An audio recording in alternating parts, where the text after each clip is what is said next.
I'm no bussy queen, but let's talk about the Drag Race tea. But wait, there's more. Hang on to your seat, baby, cause this one's a screamer.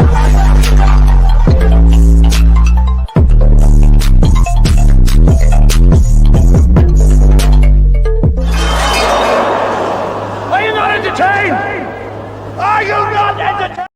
What is going on, entertainers? So time come to y'all with another video. In this video, you guys, we doing a Drag Race town hall. I done told you guys should be expecting a lot more new content on this channel. So we're doing Drag Race town hall from now on. You already know what to do. Hit that like button, hit that subscribe button, and make sure to hype up the video, y'all. I'm giving it would be flaws. Took a trip up on the dig. It would be lost if I had flaws. Okay, let's give it very much that. All right. So first I want to get into y'all is Tyra Sanchez. So Tyra Sanchez, you guys, was the winner of Drag Race season 2, and y'all, she is suing RuPaul, World of Wonder, and even Michele Visage. I'm like, damn, what Michele do? So she gave a preview of a lawsuit. Now, this is the first time I've ever seen somebody do this, because I looked for the documents everywhere on the internet and I could not find them. I don't know if it has not been officially filed yet, or the fact that maybe it's not available to the public yet. But she did give us a preview of what the lawsuit is going to contain. All right. She put this out on X and said, before my words are twisted, before blogs attempt to paint me how they see fit, here's my full transparency regarding my lawsuit against RuPaul's Drag Race. Statement of claim. Plaintiff James Ross, professionally known as Tyra Sanchez, asserts claims against RuPaul, Andre Charles, Michele Visage, and World of Wonder Productions for intentional infliction of emotional distress, defamation, false light, and torturous interference with prospective economic advantage. For over a decade, defendants acting collectively and in concert have engaged in a pattern of conduct designed to discredit, disparage, and destroy Ross's professional reputation with reckless disregard for the truth and with the intent to incite hatred, harassment, ostracization within the entertainment industry and among the public. So then she kind of gives us like a factual breakdown. She says in 2010, Michele Visage campaigned of discrediting Ross. In 2010, Wow hired Visage as a permanent judge on RuPaul's Drag Race. On her promotional tour for season 3, Visage repeated, "I'm RuPaul's best friend. If I were judge on season 2, I would have fought for Raven to be the winner." Now, Ross, aka James, posted this on his Facebook, you guys. But is it me, or does this not look like a season 3 Michele Visage? This looks like current day. So I don't know if this is the video he's referring to, but take a look. Long story short, if I were there, I would have fought really hard for Raven to have been the winner. Long story. Because the reason why I say this is because Michele, I feel like in the older seasons, you know, she had a little bit more fullness in her face. If you get what I'm saying. You know what I'm saying? So it's just like that in itself made me kind of side-eye that, but I guess that is somewhat of a point in his case. So let's continue. This deliberate narrative that Ross's season 2 victory was undeserved fueled the years of harassment, blackballing, and reputational harm. In 2020, Visage privately acknowledged her wrongdoing via direct message to Ross, but has never issued a public apology or correction. Her failure to publicly retract her statements left the damaging narrative uncorrected. In 2018, false report and public ridicule. I do feel like when it comes to that situation, I do think though that the jokes about her not deserving the crown was a little bit unnecessary, because if you did watch season 2, I do think that the right winner was crowned. The reason why people were saying that she did not deserve it was, to me, due to Tyra's actions on social media after the crown was given to her. As of recent years, things that she would say, deaths that she would mock. We'll get to that in a little bit. In 2018, Wild filed a false police report accusing Ross of threatening to up DragCon. This baseless report triggered an LAPD investigation and was disseminated by major media outlets, including Entertainment Weekly, TMZ, and Out Magazine. The false accusations branded Ross as dangerous, further inciting public ridicule, harassment, and threats of V. No legal action was taken against Ross, as the investigation determined in no way did Mr. Ross break the law or threaten anyone or any event. Okay, I remember when this was going down, everybody thought that, you know, Tyra was coming for everybody. It was like the real life hide your kids, hide your wife, hide your baby daddy. Like, Tyra was really going to obliterate the whole building based on what they thought she was insinuating on social media. Now, the fact that none of this was set in stone and it was dismissed, this is new information to me. I thought that it was like legitimized that he was going to do something and they put a stop to it. Now, do I think he was going to bring, bombs in Baghdad up in there? I do not think so. But it's right that I feel like they took the steps that they did, because at the end of the day, everybody's safety was at risk if he were allegedly saying things online. I say allegedly to protect myself. Pattern of defamatory storylines. Wild has repeatedly used this programming to discredit Ross and incite hatred. All-Star Season 1, Episode 1, Raven was given the line, and that's a step up, Tyra Sanchez, directly aimed to humiliate Ross. This sparked a new wave of online hate, harassment, and death threats. All-Star Season 3, Episode 1, Wow rewarded Morgan McMichaels with airtime to deliver the line, "I look pretty good for it." A targeted attack referencing her feud with Ross. This perpetuated the false narrative that Ross maliciously faked Michael's unaliving. All-Star Season 10, RuPaul crowned Raven a Snatch Game winner, again reviving the false narrative that Ross's Season 2 win was illegitimate. The incident generated millions of impressions online and harassment campaigns against Ross. Okay, what I don't like that she included in this lawsuit that she is going to file pretty soon, I'm guessing, is the fact that she says the Morgan McMichael situation. From my memory and what I recollect, you did a funeral for Morgan, which had a whole lot of the Drag Race alumni panicking because they thought that Morgan was actually unalive. So her clapping back at you and saying, "I look pretty good for an unalive person," how could that have been anything included in this suit?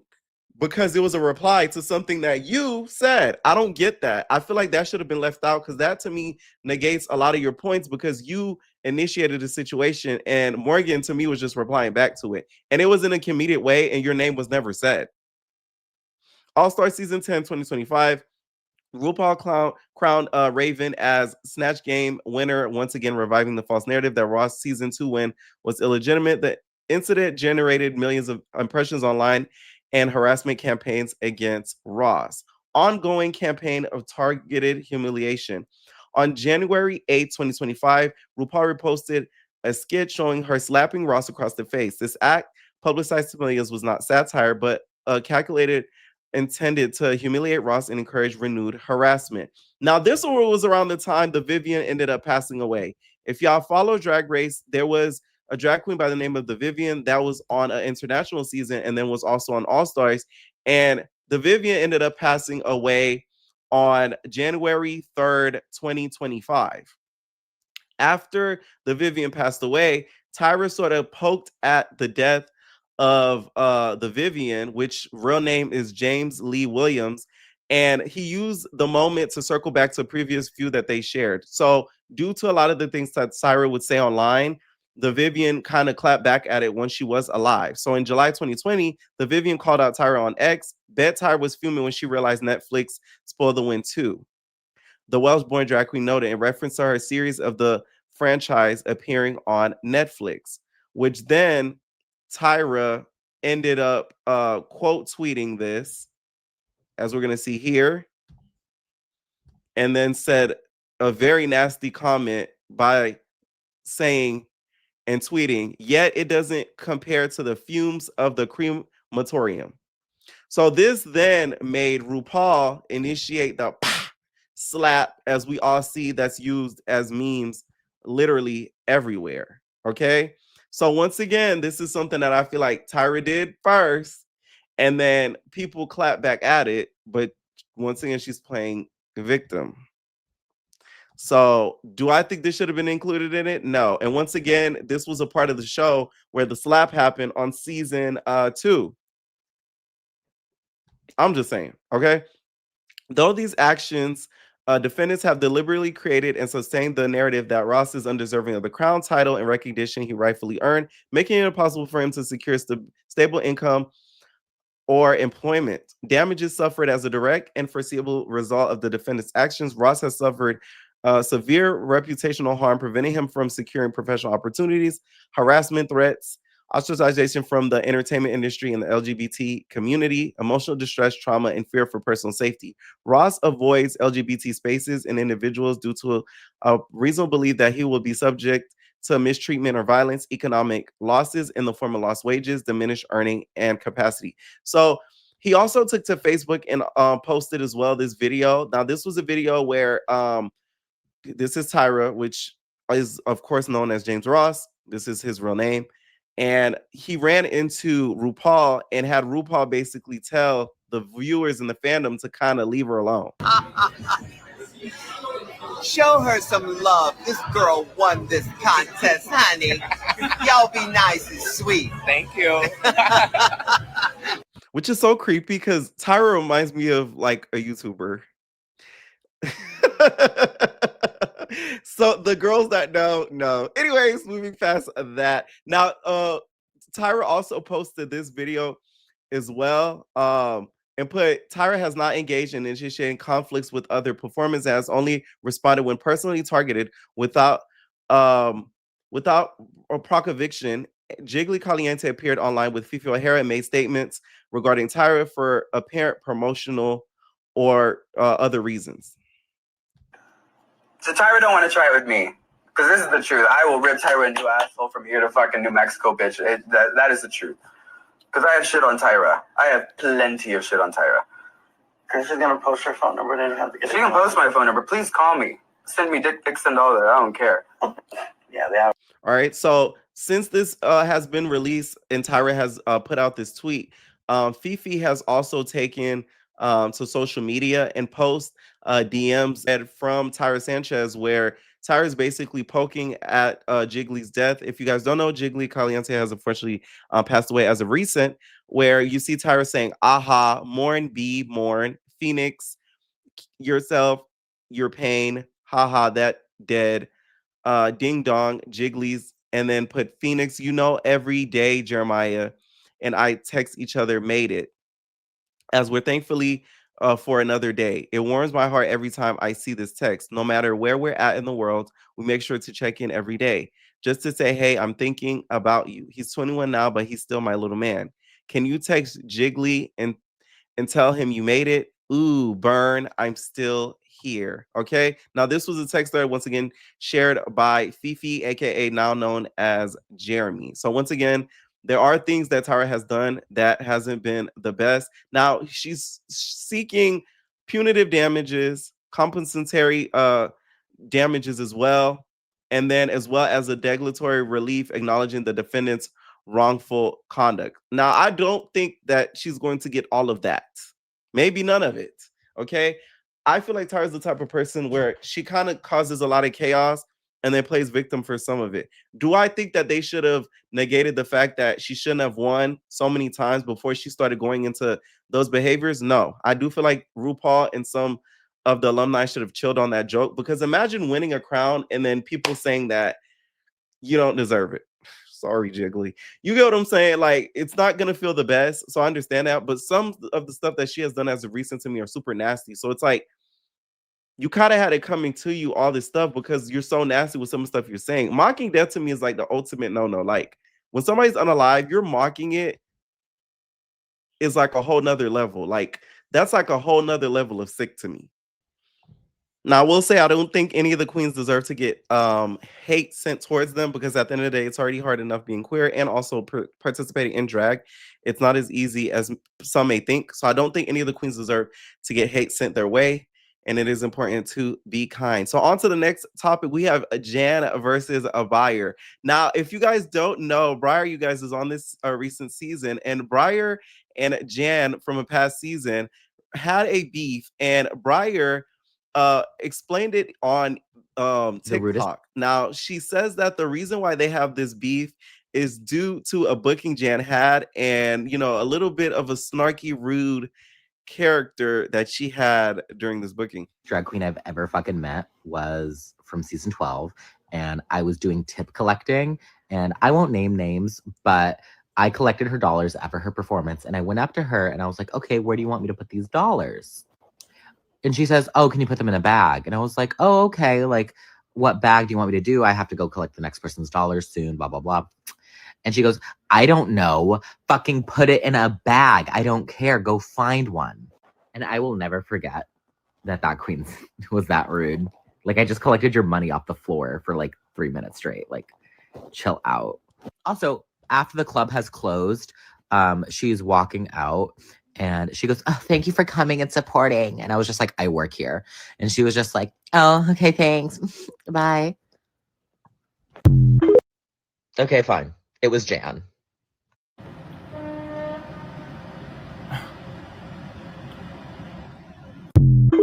And as you see in the tweet above me, right here, above me, right, hold on, here, yeah, we're going small. Jen says, a liar, a blush, okay? Now, of course, we can't confirm or deny if this actually did happen because it's one person's story versus another. But I would have loved to have seen Briar's face when Jan told her to go and go find a bag. Not gonna lie, I wouldn't have found the bag. I would have threw the money in your face, Jan.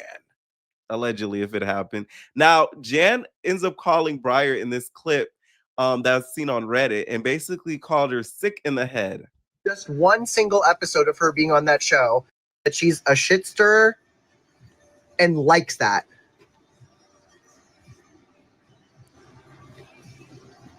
And I'm why do I think she would lie? Why do you think I wouldn't be nice to people who are helping me? People in her town don't like her. People in her cast don't like her. It's just, I don't need to explain it. All will be revealed. That woman is sick in the head. Revealed, you mean?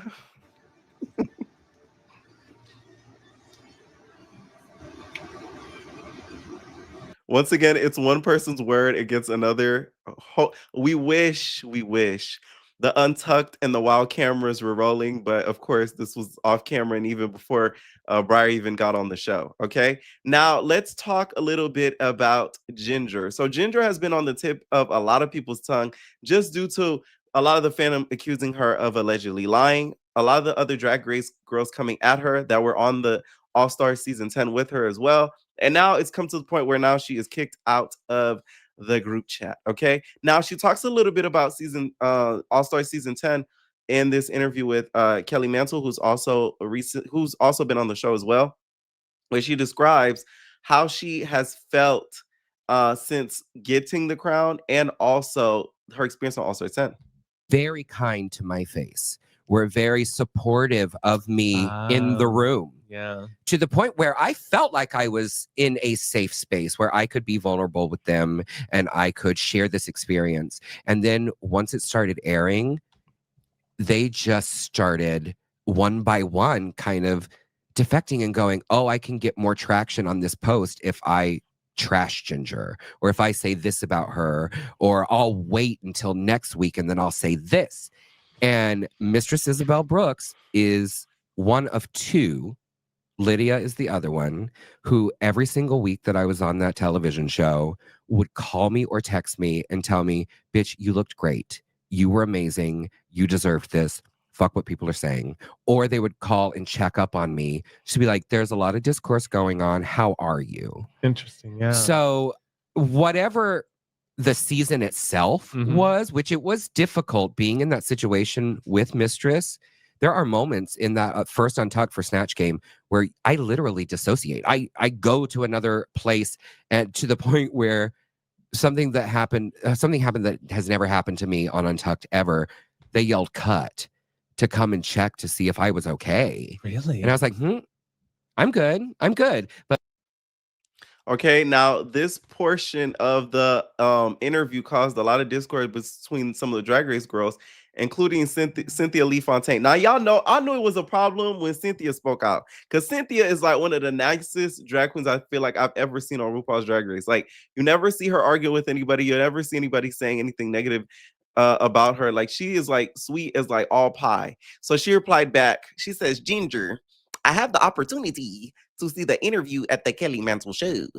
From all the inconsistencies and accuracies you talk on this interview, the one that you get my attention was when you said a lot of the contestants this season stopped talking to you when the cameras went on, mi amores. They were talking to you, but off camera, not my cuckoo, but the story was different. It seems like you totally forgot all the text messages I sent you this year, giving you encouragement, mi amores, and even support.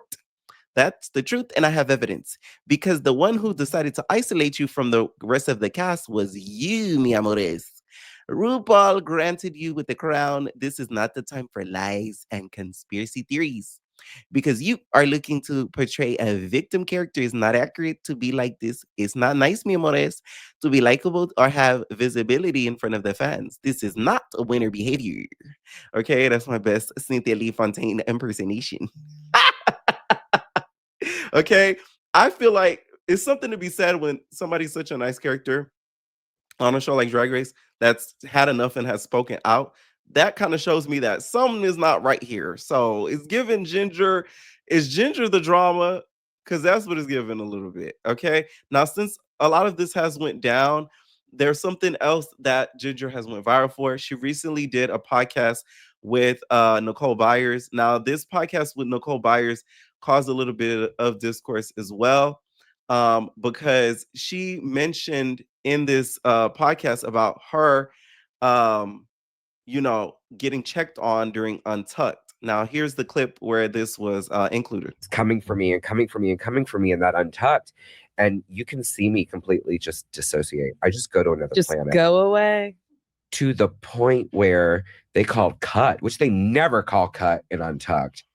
And the producers come over and they're like, "Are you okay?" I'm like, "Huh?